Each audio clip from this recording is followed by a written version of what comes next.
చాలామంది దీర్ఘకాలిక రోగులు అంటే డయాబెటీసు, బీపీ, కిడ్నీ సమస్య, స్పైనల్ కార్డ్ ప్రాబ్లం ఇలాంటి వాళ్ళు ప్రతిరోజు మాత్రలు వేసుకోవాల్సిన అవసరం ఉందండి. ఇలాంటి వాళ్ళకి పెళ్లి చేయాలని 1000 అబద్ధాలు ఆడి ఒక పెళ్లి చేయాలని మాత్రం దయచేసి అనుకోకండి.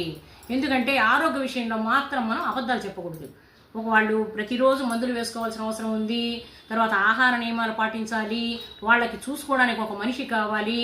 ఇవన్నీ ఉండి కూడా మనం అబద్ధాలు చెప్పామనుకోండి, వాళ్ళు ఆర్థికంగా ఉన్నా కూడా మందులు వేసుకోలేకుండా అవస్థపడతారు. ఆ తర్వాత వాళ్ళ లైఫ్ పార్ట్నర్తో కూడా వాళ్ళ తగాదాలు వస్తాయండి. వాళ్ళ ఫ్యామిలీలో కష్టాలు వస్తాయి. అదే మీరు పెళ్లి చేసుకోబోయే ముందే వాళ్ళకి అన్ని విషయాలు చెప్పేశారనుకోండి, వాళ్ళు దానికి ఓకే చెప్పి మిమ్మల్ని మ్యారేజ్ చేసుకుంటే మీకు తగాదాలు ఉండవు, సంతోషంగా ఉంటారు, ట్యాబ్లెట్స్ టైంకి వేసుకుంటారు, శారీరకంగా మానసికంగా సంతోషంగా ఉంటుంది మీ ఫ్యామిలీ.